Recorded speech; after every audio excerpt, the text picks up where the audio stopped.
오늘 새벽에 함께 볼 말씀 잠언 14장 19절에서 24절까지 말씀, 제가 한 절 여러분이 한 절 교독하도록 하겠습니다. 악인은 선인 앞에 엎드리고 불의한 자는 의인의 문에 엎드리느니라.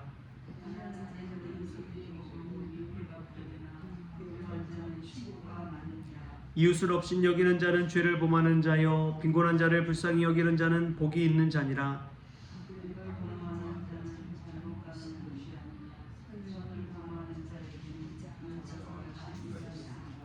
모든 수고에는 이익이 있어도 입술의 말은 궁핍을 이룰 뿐이니라. 지혜로운 자의 재물은 그의 면류관이요 미련한 자의 소유는 다만 미련한 것이니라. 아멘. 할렐루야. 오늘 새벽에 나온 여러분들에게 하나님의 사랑과 은혜가 가득하기를 소망합니다. 오늘 말씀 보면은 먼저는 19절에 그런 말씀이 나와요. 악인은 선인 앞에 엎드리고 불의한 자는 의인의 문에 엎드리느니라. 결국에는 이 선인이, 의인이 악인을 이길 수밖에 없다라는 것입니다.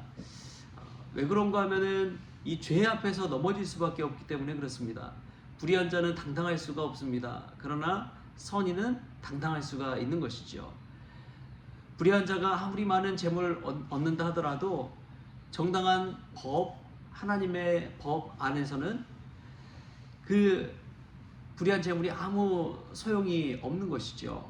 왜냐하면 하나님은 그 죄로 말미암아 심판하기 때문에 이 수단인 재물은 아무 소용이 없습니다. 우리가 하나님 앞에서 늘 당당하기 위해서는 죄 가운데 거하는 것이 아니라 하나님의 말씀 가운데 거해야 되는 줄 믿습니다. 하나님 안에, 하나님의 법도 안에 사는 자들은 늘 당당하고 진실합니다. 왜냐하면 하나님의 말씀이 우리의 삶을 인도해 가기 때문에 그렇습니다. 우리가 당당하지 못하다는 것은 어찌 보면 우리 안에 우리도 모르게 죄가 틈타는 것이고 세상의 법도가 틈타는 것이죠. 그럴 때 우리는 사람들 앞에서도 그렇고 하나님 앞에서도 당당할 수가 없는 것입니다. 그래서 결국에는 엎드리는 삶, 그런 삶을 살 수밖에 없는 것이죠. 우리가 오늘 말씀 앞에서 우리를 붙잡아 주시고 말씀 인도하는 삶을 따라서 믿음 안에서 당당하게 살아가는 저와 여러분 될 수 있기를 축복합니다. 또 보면은 오늘 말씀은 대부분 이제 재물에 관해서 이야기가 나옵니다. 우리 크리스천들이 알아야 될 것이 재물은 수단일 뿐이지 목적이 될 수가 없다는 것입니다. 근데 이제 신앙생활 하시면서 늘 기도 제목 가운데 간구하는 것 가운데 부자가 되게 해달라고, 재물을 많이 얻게 해달라고 그렇게 구하는 분들이 계시죠. 그러나 우리 주님께서는 먼저 그의 나라와 그의 의를 구하라 라고 말씀하십니다. 그의 나라와 그의 의를 구하는 것이 우선순위가 되어야 된다는 것이죠. 그럼에도 불구하고 이 재물은 먹고 살기 위해서는 반드시 필요합니다. 재물에 대해서도 유대인들은 얼마나 중요하게 여겼는지 모릅니다. 재물로 인해서 오늘 또 보면 많은 친구가 생기게 되지만 재물이 없으면은 주변에 같이 어울리는 사람들이 사라져가고 멀어져가고 사귀고 싶어도 사귈 수가 없는 그러한 처지에 놓인다고 이야기하는 것입니다. 여러분, 재물은 우리에게 반드시 또 필요할 줄 믿습니다. 그러나 그것이 목적이 아니라 하나님의 영광을 위해 쓰임받는 도구라는 사실, 그것을 꼭 기억할 수 있길 바랍니다. 유대인들은 이 재물이 얼마나 중요한지를 알았기 때문에 이런 말들을 했어요. 자식에게 물고기를 가져다 주면, 잡아다 주면 그게 한 끼뿐이지만 물고기 잡는 법을 가르쳐주면 평생을 먹고 살아가게 된다. 이 말에는 자식들에게 어떤 재물을 물려주고 어떤 물건을 물려주기보다 자식에게 기술을 알려주라는 것입니다. 재물을 얻는 법을 알려주고 기술을 가르치라 라는 의미가 담겨 있는 것이죠. 그래서 성경에도 보면은 예수님은 어떤 기술을 갖고 계셨어요? 직업이 뭐였나요? 목수였잖아요, 목수. 그래서 이 목공 기술이 있었습니다. 그래서 의자든 탁자든 만들 수 있는 그런 기술이 있었죠. 이방인의 사도였던 이 사도 바울은 무슨 기술을 가지고 있었어요? 천막 짓는 법을 알고 있었잖아요. 그래서 이 고린도에 갔을 때 아테네에서 처참히 실패하고 이제 고린도로 넘어갔는데 내가 먹고 살려면 천막 지어서 팔아야겠다. 그래서 그 천막 짓다가 만난 사람이 브리스길라와 아굴라 부부를 만나게 되잖아요. 그래서 천막 짓다가 같은 동업을 하는 사람들을 마음이 맞아서 복음 전도하고 선교하고 교회를 세워가고 하는 일을 같이 하게 됩니다. 이 재물이 없으니까 먹고 살기 위해서는 그 기술이라도 있으면 평생을 먹고 살아갈 수가 있는 법이죠.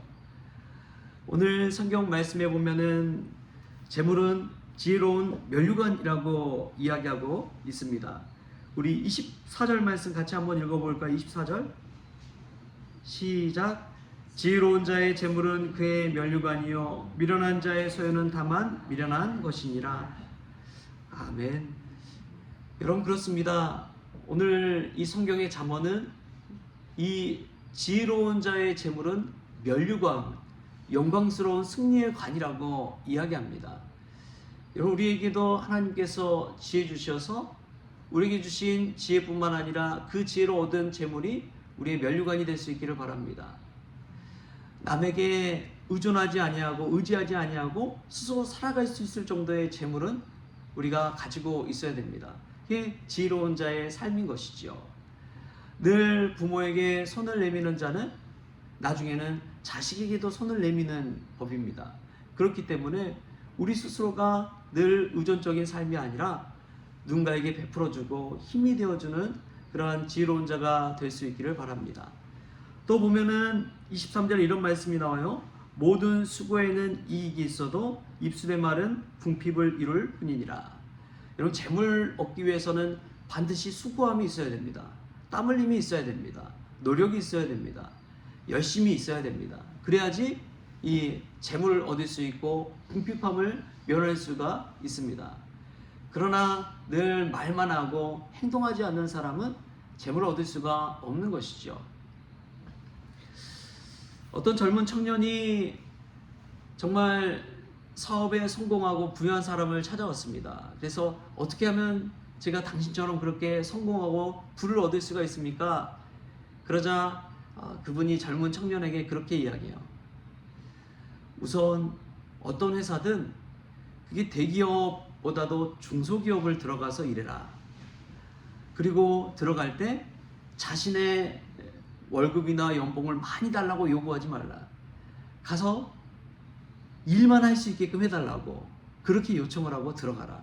그렇게 취직이 되면 정말 열심히 일해라.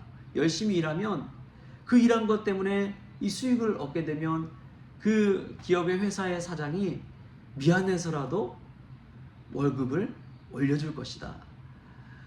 그리고 나중에는 기술이 완숙해지고 많은 경험을 쌓게 되면 대체 불가한 그러한 직원이 된다면 나중에는 원하지 않더라도 더 많은 월급을 가져다 줄 것이다. 그런 이야기를 하더라고요. 여러분, 그만큼 일한 만큼 버는 것입니다. 근데 어떤 이들은 반대로 생각해요. 버는 만큼 일한다고 생각해요. 자신에게 주는 월급만큼만 내가 일해야겠다 생각하는 사람은 월급이 늘어나요? 안 늘어나요? 늘 그 수준인 것입니다. 근데 자신이 수고한 만큼 벌 수 있다라는 그러한 생각을 갖는다면 정해진 시간보다 정해진 월급보다 더 많이 일하고 수고하게 되는 것이죠. 그럼 나중에 그게 딱 보여지는 그 월급뿐만 아니라 재물뿐만 아니라 보이지 않는 신뢰가 쌓이는 것입니다.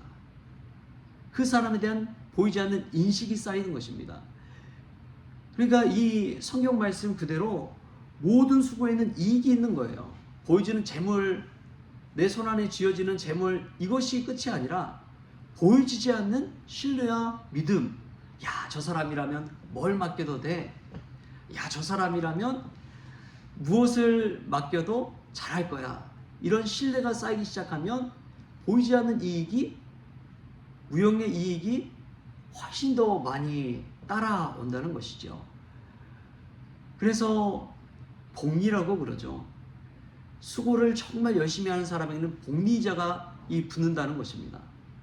탁 짜여진 단기 이자가 아니라 복리로서 점점 불어나는 거예요. 그게 보이지 않는 이 수고의 이익입니다. 저는 신앙생활도 마찬가지라고 믿습니다. 사람에게 보여지는 것, 그것은 어찌 보면 다 누구나 하는 것이죠. 근데 보이지 않는 하나님만이 아는 수고가 있잖아요. 하나님만이 아는 그런 봉사와 헌신이 있잖아요. 그것은 하늘의 복리이자로 쌓이는 거예요. 그래서 하늘의 보물을 쌓으라 라는 것은 우리가 보이지 않게 하나님 앞에서 은밀하게 구제하고 봉사하고 수고하고 헌신하고 자신의 시간을 하나님 앞에 내어드리고, 그럴 때 그것이 하늘에 쌓여서 복리이자로서 붙는 것이죠. 할렐루야. 우리가 모든 수고를 통해서 하늘에 또 재물을 쌓고 또 이 땅 가운데 살아가면서 하나님 주신 은혜와 복도 누릴 수 있길 바랍니다. 지혜로운 자의 재물은 면류관입니다. 그러려면 우리가 반드시 수고함이 있어야 됩니다. 땀 흘림이 있어야 됩니다. 한 가지라도 기술을 배우고 자녀에게 기술을 가르칠 줄 알아야 됩니다. 그때 어려운 시간, 어려운 순간이 왔을 때 그 기술이 빛을 발하는 것이죠. 우리에게 그러한 은혜가 있기를 바랍니다. 그래서 교회에서든 가정에서든 수고함으로 말미암아 지혜로운 자의 그 면류관을 얻는 저와 여러분 될 수 있기를 주신 예수님의 이름으로 축원합니다. 기도하시겠습니다. 주신 하나님 감사합니다. 우리가 신앙생활하면서 먼저 그의 나라와 의를 구해야 됨에도 불구하고 재물을 목적 삼아서 부를 이루게 되게 해달라고, 부자가 되게 해달라고 구하고 있지는 않는지요. 주님, 우리가 말씀 앞에서 나 자신을 돌아보게 하시고 그 재물이 목적이 아니라 하나님 나라를 이루고 주님께 영광 돌리는 것이 목적이 될 수 있도록 주님 도와 주옵소서. 지혜로운 자의 재물은 면류관이라고 할사오니 그 면류관을 얻기 위해 오늘도 수고하기를 원합니다. 그 수고함을 통해서 이 땅 가운데 삶뿐만이 아니라 하늘의 보물을 쌓는 삶을 살게 하여 주옵소서. 은밀히 보시는 주님께서 보이지 않는 곳에서 수고한 모든 것까지도 셈하시고 하늘의 복리이자로 쌓아 주옵소서. 그리하여 천국에서 더 부유한 인생 될 수 있도록 우리 모든 성도들 한 사람 한 사람을 주장하여 주옵소서. 감사하며 예수님의 이름으로 기도하옵나이다. 아멘. 우리 주님이 가르쳐주신 기도로 오늘 새벽 기도를 마치겠습니다. 하늘에 계신 우리 아버지여, 이름이 거룩히 여김을 받으시오며 나라가 임하시오며 뜻이 하늘에서 이루어진 것 같이 땅에서도 이루어지이다. 오늘 우리에게 일용할 양식을 주시옵고 우리가 우리에게 주는 자를 사하여 준 것 같이 우리 죄를 사하여 주시옵고 우리를 시험에 들게 하지 마시옵고 다만 악에서 구하시옵소서. 나라와 권세와 영광이 아버지께 영원히 있사옵나이다. 아멘.